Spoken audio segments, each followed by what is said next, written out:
If you are a cold steel fan, you're going to want to watch this and you are going to be excited.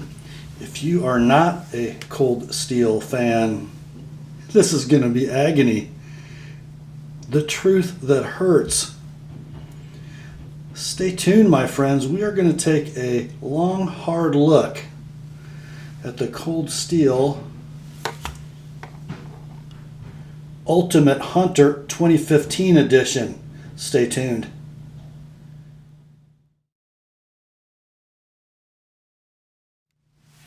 Hi gang, Rob here. It is the evening of 6 April 2015, and this is a video that, oh golly, I have been really looking forward to, and a knife that I've been looking forward to.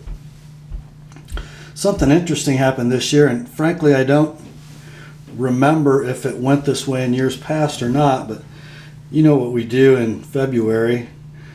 We YouTube knife community guys who have to stay home and work, we watch SHOT Show videos, don't we?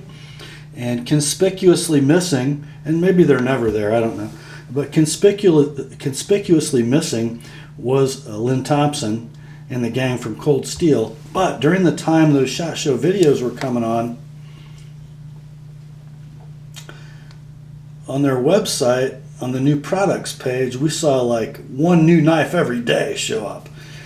They showed up out of stock and they're going to be produced later. And what we're seeing this year is very encouraging from Cold Steel. And this, I think, is the poster child for the encouragement. There are a few guys on YouTube that I never see in person, but I talk to a lot, both by text and on the phone and what have you. And John from One All's Pub, Rick, Toad Sticker, Campfire Talk. And one thing that occupied a lot of our conversations last year was our sort of wish list for Cold Steel. Especially John and I. We're both big fans of the Cold Steel Triad lock, and we own several Cold Steel products with that feature between us. And it's just such a well-made mechanism, and the knives are so cool. We both sort of like higher-end production folders typically, and we've been wishing that Cold Steel would sort of, kick it up a notch material-wise and fit and finish-wise. And we've sort of had a fantasy list of knives we'd like to see them build. And guys, if you're familiar with the Triad lock, you're familiar with its inventor, its designer, Andrew Demko, who makes a custom knife with a Triad lock called the Demko AD10. And I'll give you a minute to look up some pictures. But basically, the Demko AD10 is this knife in a custom form. This is the Ultimate Hunter from Cold Steel. New production for 2015. And before we get into the intricacies of the knife, I'm going to tell you one thing after I wipe the blade. With a blue cloth, in some circles this blue cloth is fairly necessary to be used as a background for pictures and videos of knives. This comes to me through a friend of a friend, Kevin, who's buddies with my sharpening customer, Richard. So some camera time for the blue cloth from Kevin. Actually does a very nice job wiping fingerprints away, by the way. Thanks, Kev. So, let's talk about what we got here. And when I discuss specifications, I'm going to set this knife down to a stablemate and the existing Cold Steel that it really reminded me of the most. I'm going to set these on camera with the butts in a similar location so you can see the dimensions. This, of course, the Cold Steel American Lawman. A little bit shorter handle, basically the same length blade. Or are they? Let's see. Looks like the UH might be, oh gosh, yeah, about 1/8 of an inch longer. So really about 3 3/8, 3 7/16 for the Lawman, and a solid 3.5 for the Ultimate Hunter. And I'm going to run down these specs for you while you're gazing lovingly at these two hunks of Cold Steel. So we've got a blade length of 3.5 inches, a handle length of 5 inches. So, you know, a little bit wacky blade to handle ratio, but not terrible, especially when we get to the ergonomics of the knife. The blade thickness I measured about 130 thousandths. It's probably listed at 3.5 millimeters, which is probably the raw stock thickness. The weight, 4.9 ounces. The handle thickness, about 615 thousandths, so not quite 5/8 of an inch. The blade material, and this is where it starts to get good, my friends. The blade material, it's Aussage A, right? How about no, Scott? Look at that. Carpenter CTS XHP.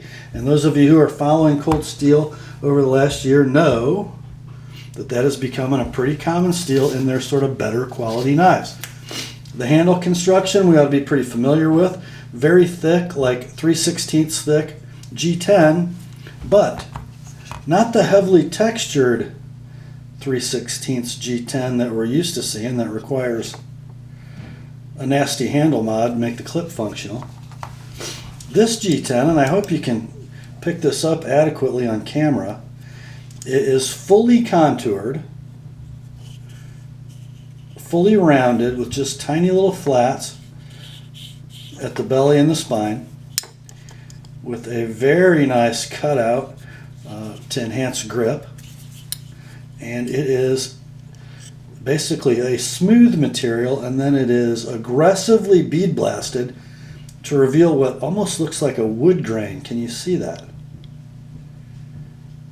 It's gorgeous. And with tons of tactility. I mean, it is grippy without being aggressive. I got a feeling if it gets wet, it gets more grippy. Just pretty awesome stuff. The backspacer on the knife, we're used to seeing this. It is, what, 6000 series aluminum. The pivot, also quite familiar. It is phosphor bronze washers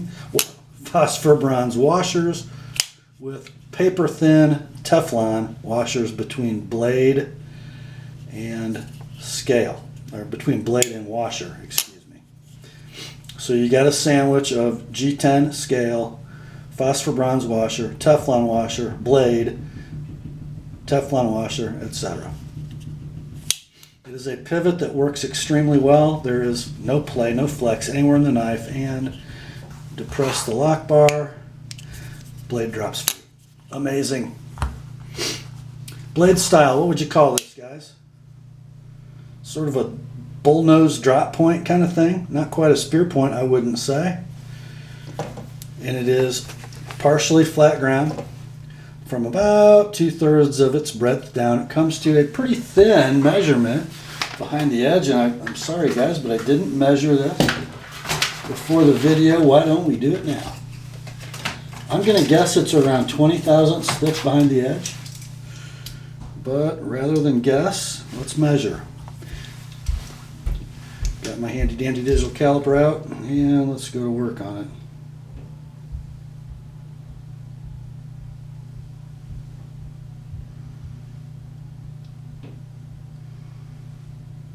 Not quite as thin as I thought,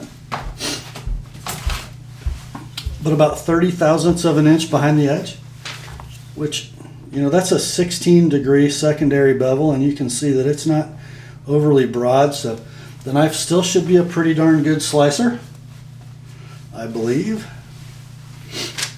And the finish on this blade, just take a look.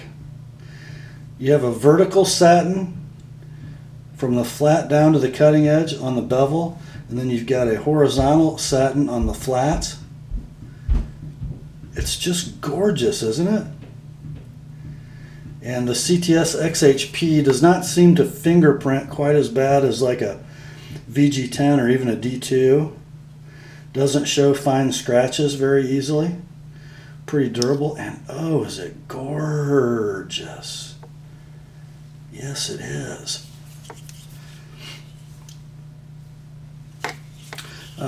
One thing about the blade that I will point out to you, if you guys have been following my Instagram account, you know that something's different. I was not really pleased with how they executed this part of the knife. This scallop that matches the radius of the end of the handle was not there. It was just a flat basically the blade was, the edge of the blade was in the same plane all the way back into the handle, and you had that sort of edge that didn't terminate. Just pause, I'm going to pause the video for a second and show you a still of what the knife looked like before my choil mod. So here you go with that.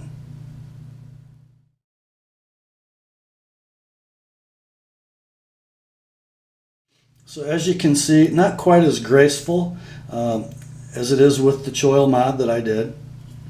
And frankly, although you could still make a forward grip on the knife even with the flat, it's nice to have the index finger nestled in behind the cutting edge, just so it doesn't, there's no way really for it to slip forward. You can feel that end before you get to the cutting edge. Here's the other thing, you guys know me.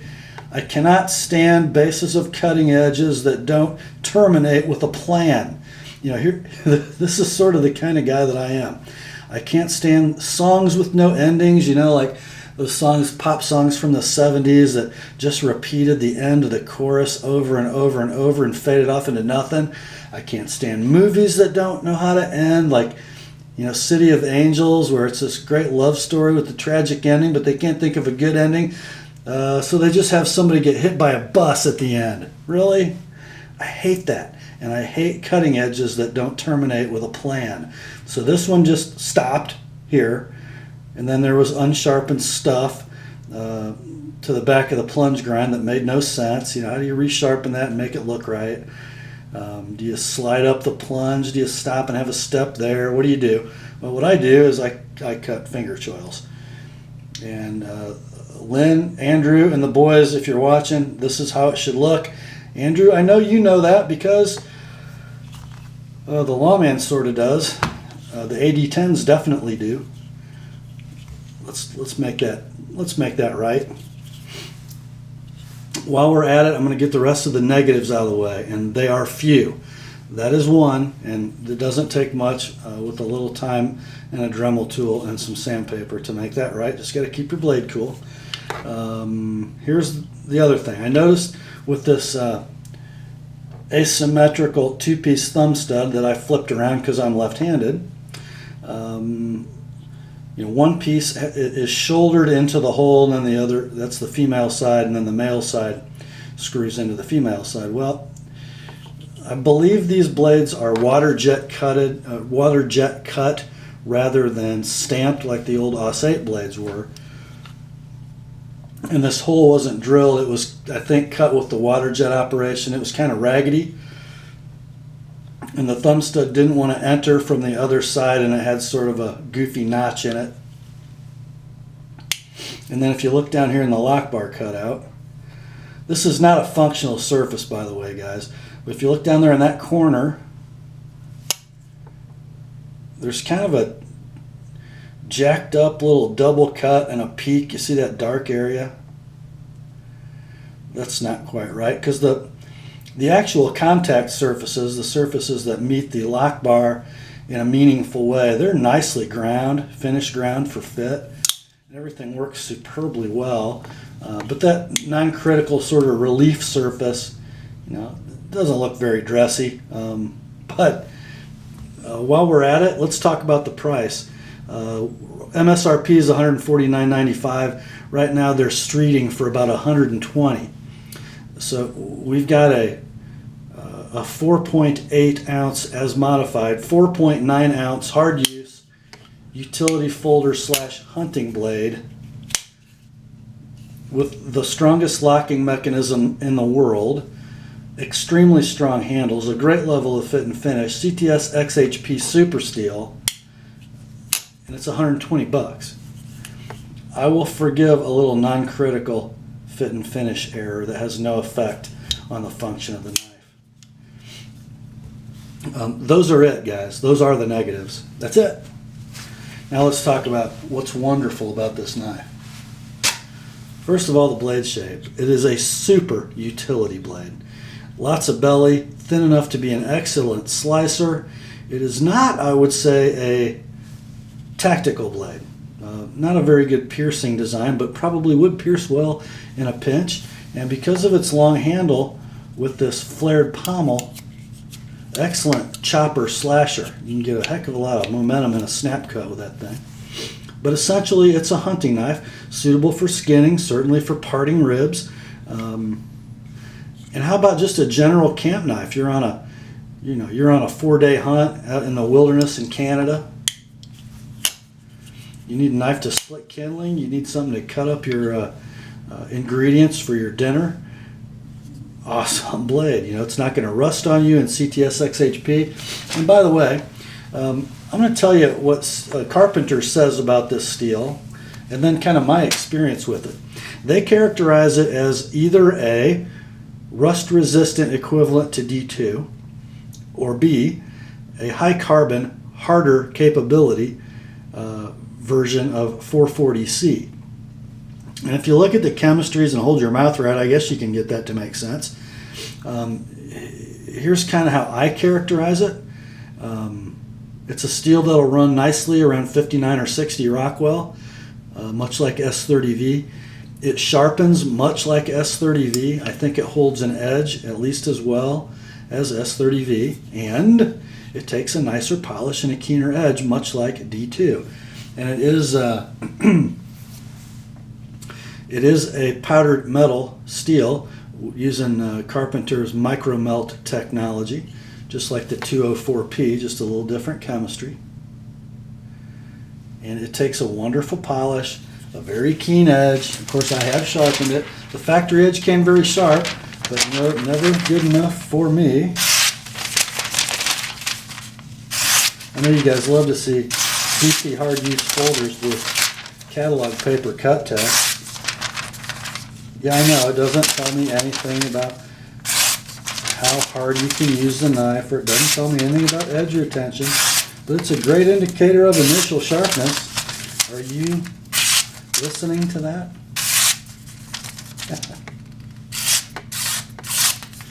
You want to push cut? You want to slice? What would you like to do? It doesn't care.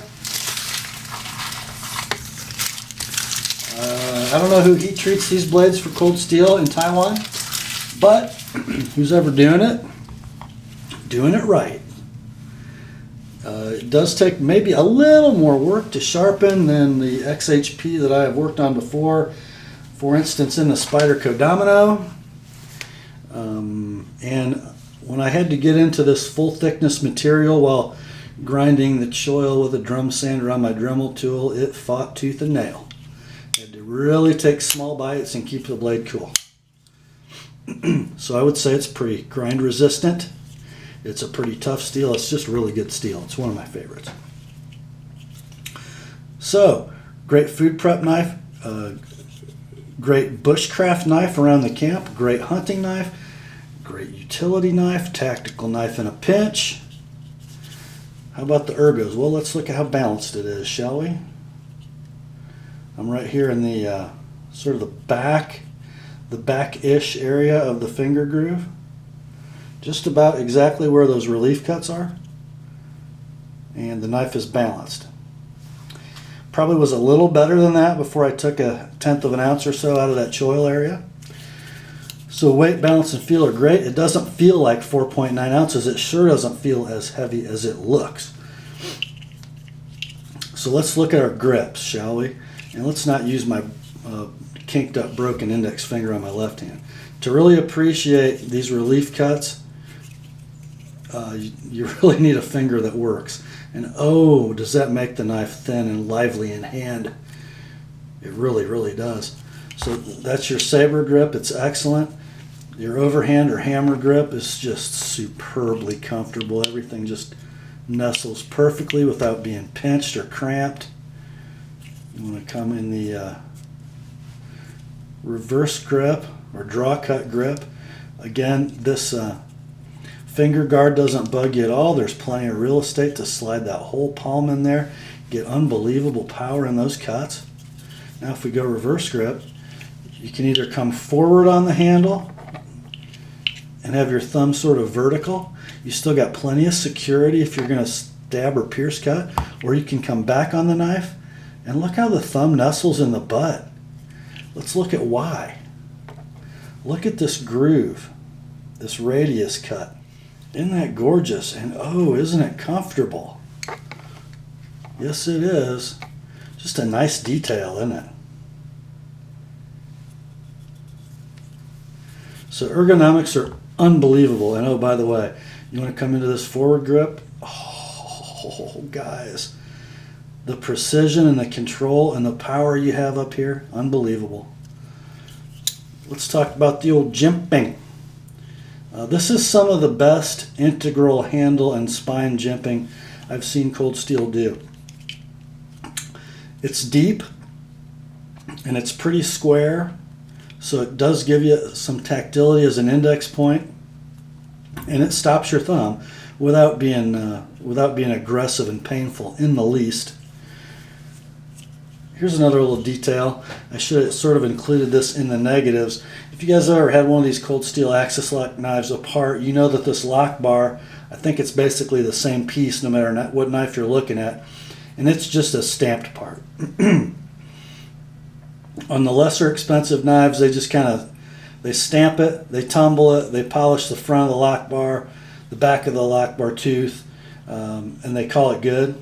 You can tell on this knife they've spent some time satin finishing the spine, but you can still see if you look closely at the front of it. You know, one side's a little different shape than the other, although they've done some grinding to sort of even that up. But you know what a stamping looks like when it comes out. You'll have one crisp side, sharpish corner, and then a round side. And you know, you got a little bit of that going on, but they did make a manual operation what it looks like and kind of even all that up. And then if you look inside the blade well, even the underside of the lock bar has been ground to a nice satin, definitely a higher level of finishing than we're used to seeing on these knives. The pocket clip, you're used to seeing that. It comes with two of them, one for the left side, one for the right side, and it sort of looks polished. It's really more of a fine stone wash. Just goes great with the rest of the knife. Oh, how about the action, you ask? Well, yeah, how about it? If you guys have handled other cold steel axis lock knives, I would put this one kind of in the middle. Easier action than a Recon 1 or even a Lawman. Not quite as light in action as a Code 4. So while it's definitely thumb flickable with zero wrist, it's not just like intuitive like a Code 4 is. You know, you have to focus a little bit before you let her fly. And you guys don't think these cold steel triad lock knives are user-friendly and fun to fondle. I do, especially this one.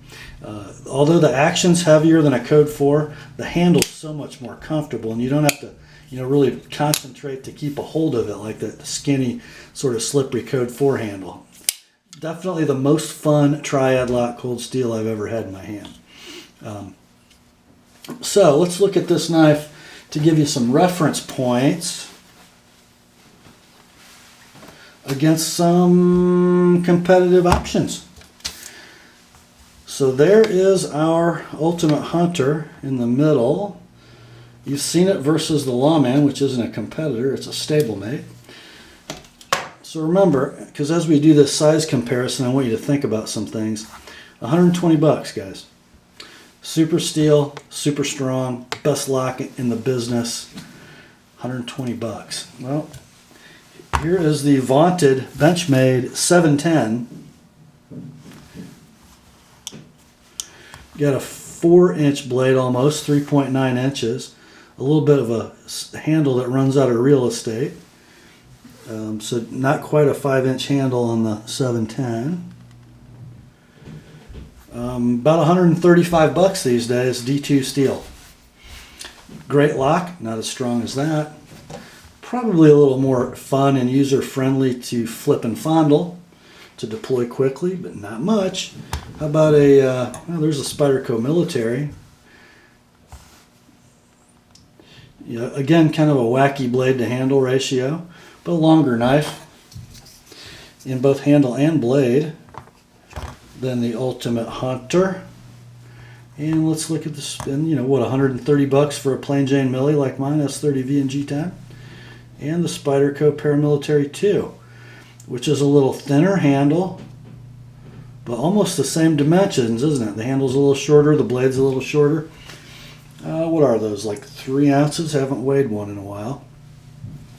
Those are streeting right around $120, $125.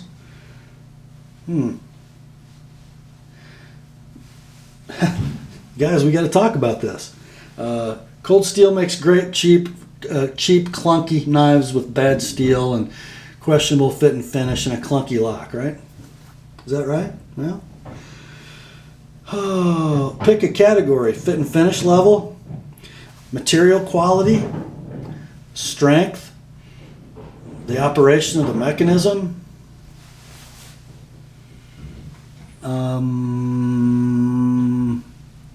Any of these obviously inferior? In my mind, and I've been carrying this knife around for about 4 or 5 days now, a lot preparing for this review. In my mind, this personal preference aside, this Cold Steel Ultimate Hunter might be the best modern folder you can buy for $120. That's hard for me to say because I love that knife and I love that knife. I like this knife a lot. But neither one of these two is better. Neither one of these three is better. Cold Steel is on it, boys, and they're not done. You know, sort of the bottom end of their spectrum, the Lawman, the Recon 1, that line of knives, all got kicked up to XHP steel this year. You know, they're going to run right, what, $90 or $100 probably when it all shakes out. This knife a notch above that. You've got the 4 Max coming out. That's a $599 MSRP knife. That's like a mid-tech Demco AD10. And I think you're going to see some knives fill this range between 120 and 200. They're going to make some serious noise versus the Highline Spydercos and Benchmades and ZTs. Look out, boys. As Happy said to Shooter, oh, Happy learned to putt. Yeah, Happy learned to putt. Not only can they make strong knives that are great work knives, they're making precise, strong, high quality knives. Cold Steel is. Guys, you got to get one of these. I'm telling you, the more time I spend with it, the more I love it.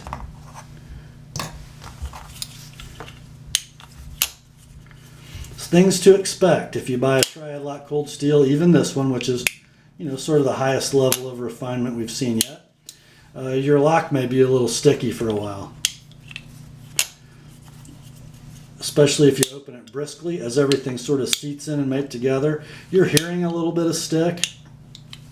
It takes like 0 effort to overcome.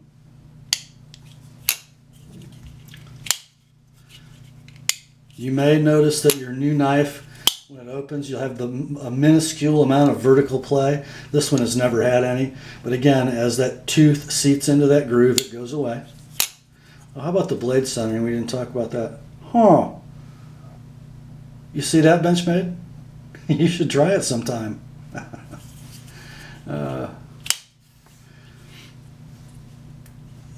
Guys, it's amazing. It's not going to be for sale anytime soon. I mean, I think it's my favorite Cold Steel I've ever had. Just get one. Just get one. You'll not be disappointed. Oh, by the way, if you're listening, Lynn, Andrew, Campfire Talk says, make a mini. 3-inch blade, maybe 4 1/4-inch handle. Maybe 100 thousandths blade stock. Keep the XHP. You know, make it 2.5 ounces. You'll sell millions of them.